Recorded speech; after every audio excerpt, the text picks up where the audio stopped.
qual que tu gosta? Zeca Macedo também. Quem é o Zeca Macedo? Aquele que já em breque, ele corre, fica ali a porta, cara, aqui, ó. Um lugar assim.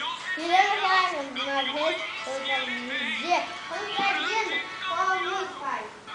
Qual é a música? O DVD do Zeca Macedo? DVD? Bota a música pra mim cantar agora. Do Zeca Bota a Macedo? música pra me cantar, não, vou te escutar. Pra mim Ela cantar. vai Pra mim cantar com a Dina. Tá, e o que é isso aqui?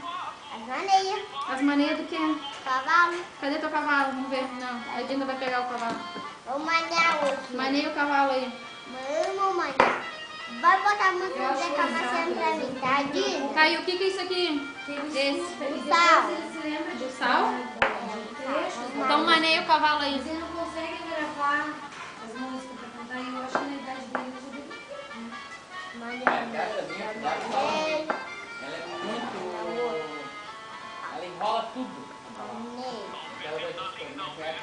O que é isso aí? O que tu tá fazendo aí com o cavalo? Maneiro. Maneou o cavalo? Maneiro, ué. É assim que se maneia. É assim que se maneia? O Zeca Macedo é dono. É ele que faz isso, ele te ensinou isso? Quem te ensinou a fazer isso? O Zeca Macedo. E aí, então, quando ele não dorme... Preparação do posto de É, preparação, mas é treinamento. Que isso que tu tá fazendo, Joaquim? Maneando. Ele deu as bolas de pau e bota os outros Tá, e agora? O cavalo não pode andar? Não, ó. Por quê? Ele tá maneado. E isso aqui, o que é?